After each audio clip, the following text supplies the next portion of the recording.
It's a privilege this morning to have the Assistant Speaker of the United States House of Representatives with us today, Katherine Clark. She represents the 5th District of the Commonwealth of Massachusetts and was first elected to the House in a special election in 2013. She serves on the Appropriations Committee, which handles money, and Washington is all about money, as we know, so she has a lot of influence in those areas. She had a distinguished career prior to being elected to Congress as a state senator, a state representative, policy chief for the state attorney general, and general counsel for the Massachusetts Office of Child Care Services. In 2020, she was elected by her colleagues to serve as the Assistant Speaker of the House, which is the toughest election of all, our internal elections where you're elected by your peers. Much easier to be elected to Congress than to a leadership position. She also served as the vice chair of the House Democratic Caucus. The Congresswoman's career is driven by her commitment to helping families and children.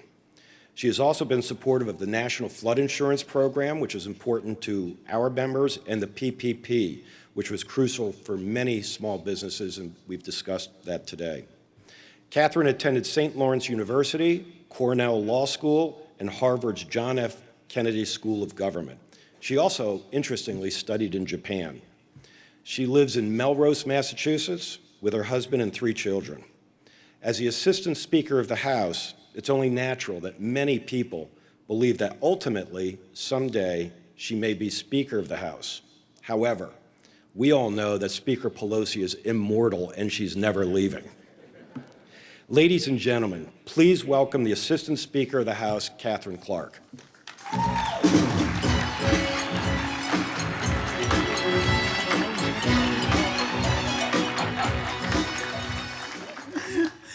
Oh, good morning. Thank you so much, Bob. Those will be big stilettos to fill if that ever happens. It is such a pleasure to be here with all of you at the Big I, and I am really pleased to have been invited to speak with you. As Bob said, I'm Assistant Speaker Katherine Clark from Massachusetts. I am honored to be at your legislative conference and talk to you about Congress's work and our collective goal of making families, businesses, and communities stronger. I'd like to thank the Big I of Massachusetts, that I think is over here somewhere. There they are. And in my district alone, I have 213 small businesses, which represents upwards of 2,500 employees. And in the Bay State, we have almost 2,000 small businesses. We are the 4th state, I was just told, in the size of the small businesses that we have. You are truly part of the fabric of the communities in my district and across this country. I also know former chairman and Bay Stater Joe Leahy is here. Joe has a long relationship with my good friend, Chairman Richie Neal, that I know many of you know from his work on Ways and Means, and so many other members of our delegation. And he truly has a pulse on our community. We're grateful, Joe, for all the work you do for small businesses in Massachusetts. We all know how incredibly challenging the last few years have been. You have been on the receiving end of those phone calls from families and local business owners in your neighborhoods who were confronted by some of the biggest challenges they ever had faced amid the pandemic. But throughout this pandemic, and for over 100 years, the Big I has helped its members navigate the challenge and equip them with the tools, the resources, advocacy, and the support to maintain their mission. And by doing that, the Big I has helped keep the backbone of our nation's economy, our small businesses, afloat during unprecedented turmoil and uncertainty of this crisis. And it's our job in Washington, D.C., to ensure you have the tools you need to be successful. And that's what I wake up thinking about every day. What are families in my district thinking about what do they need? What concerns are you talking about at your kitchen table? How are you making ends meet? How are you paying for gas and groceries that we're seeing soaring in their costs? Sending your kids to a good school? How can small business owners make payroll and keep their workers safe? Because if we help everyday families and small businesses succeed, our communities succeed. And strong and healthy communities are the way we build a strong America. Success in our country isn't generated from the top down, it's built from the bottom up. And that's where the best ideas come from too, which is why it is so important that you are here in Washington so we can hear from you about what you're experiencing on the ground, what tools you need to not only survive, but to thrive. And at the beginning of the pandemic, I heard from small business owners across my district that they were facing catastrophe. They simply couldn't stay afloat with so much lost revenue. They were going to have to lay off staff and in many cases, close their doors permanently. We knew we had to act fast to save small businesses and by extension, the families and communities that depend on all of you. So Congress passed the CARES Act, established the Paycheck Protection Program, and since its inception, the PPP has provided small businesses with the funds to pay up for 8 weeks of payroll costs, including benefits, and also pay interest on mortgages, rent, and utilities.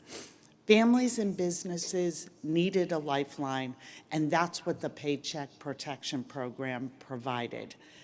Take the Rockland Montessori Academy in my district. At the start of the pandemic, they had a major slowdown in parents sending kids in every day. Families couldn't pay tuition, they were quickly losing money, and they were concerned they would need to start laying off staff. Massive layoffs would not only have hurt businesses and the teachers, but also the children who attend their classes and the parents who depend on the care to educate their kids and the employers who would lose those workers. It's a ripple effect that touches every corner of our economy, and they needed funds in the door right away to stay afloat. With the help of my office, the Rockland Academy was able to get a $400,000 PPP loan to keep their school open and teachers employed. And when parents started going back to work, the school was ready to take care of those children again. That is exactly what that program was all about, supporting businesses, supporting workers, and keeping our main streets alive throughout the pandemic. This work would not have happened without your advice and advocacy on part of small business owners. And when you told us you needed more support, we enacted the American Rescue Plan. This law helped us reopen schools, distribute free vaccines, cut taxes for families, and stabilize our small businesses with further funding for the PPP. Fundamentally, the American Rescue Plan is about putting the American family first. It has aided communities and ended businesses hardest hit by the pandemic and lifted up those struggling the most. The American Rescue Plan enabled the SBA to support our entire economy, from mom and pop shops to major insurance providers, with over $7 billion in additional PPP funding. These rescue packages lived up to their names. They have rescued families, businesses, and communities. But we know that small business owners have been calling for more than just pandemic relief. They have long needed improvements to our outdated infrastructure to reduce costs and create jobs. The infrastructure bill we just passed a few months ago has provided just that. The investments from this law are already modernizing our roads and bridges, public transportation systems, expanding broadband, getting the lead out of our drinking water, and helping tackle climate change, a key component to addressing the increasing number of severe weather events so many of our communities are facing. Over the next decade, this law will create 2 million jobs every single year. Green jobs, and most importantly, good-paying jobs. It is strengthening our supply chains, helping get goods to market, and helping you lower costs for consumers. And it unleashes critical new funding programs to help communities build resilient local infrastructure, especially those hit by floods and other disasters. That's government at work for people. And I know there is one huge priority for many of you. The National Flood Insurance Program is critical for both Big I members and communities across the country. It is also critical for many of the beautiful coastal towns in Massachusetts. And just last month, we extended the National Flood Insurance Program's authorization through the end of September. But I understand how frustrating it is to watch the program lapse and see the lack of certainty that only a short-term extension brings. I support the long-term reauthorization of the program, which will provide the certainty for the future that you and your clients need. I have many colleagues on both sides of the aisle that agree with me. So I'm confident we are going to be able to get to a long-term solution, and we are going to rely on your support to get this over the finish line. And we have more work to do to deliver for the American people. Our communities are counting on us, elected leaders in Congress and our business leaders, to come together, to find solutions. Achieving enduring legislative success is in hand. And I believe that our biggest achievements come when we work together and include the business community to find that common ground on tough issues. We need to take this moment and rebuild an economy where everybody can see themselves in it. And that includes taking action on an issue that I have been proud to partner with local and national business leaders and folks across the aisle on, and that is the issue of childcare. A Small Business Week in May has stuck with me. I was meeting with restaurant owners and brewers at the Mighty Squirrel Brewing Company in Waltham, Massachusetts, highly recommend it, and the SBA's Restaurant Revitalization Fund is what we were discussing. And I wanted to learn about how all of this was working on the ground for them. So over beer and food truck snacks, which I think if we had more of that in Washington, we'd get a lot more done. I was surprised to learn that the number one issue that they brought to me was that of a lack of childcare that was preventing their workforce from getting back and being able to participate again. And when I talked to Fortune 100 CEOs and small business leaders alike about the difficulties they are experiencing recruiting and retaining employees, childcare is always one of the major barriers. We can't go on acting like childcare is a private problem for families to solve on their own. It is critical economic infrastructure, and it is time that we acted like it. America cannot successfully compete in the global economy of today or tomorrow if we neglect this issue. And I felt the struggle personally, and I'm sure many of you in this room have as well. When I first came to Congress, I was juggling caring for 3 children and caring for both of my parents who were sick. My dad had had a major stroke. My mom had Alzheimer's. And all the while, I was flying back and forth to Washington. My parents at the time lived next door to me, and I would often sit in the driveway between our houses, not knowing where to go who to help first, my husband with our children or my own parents.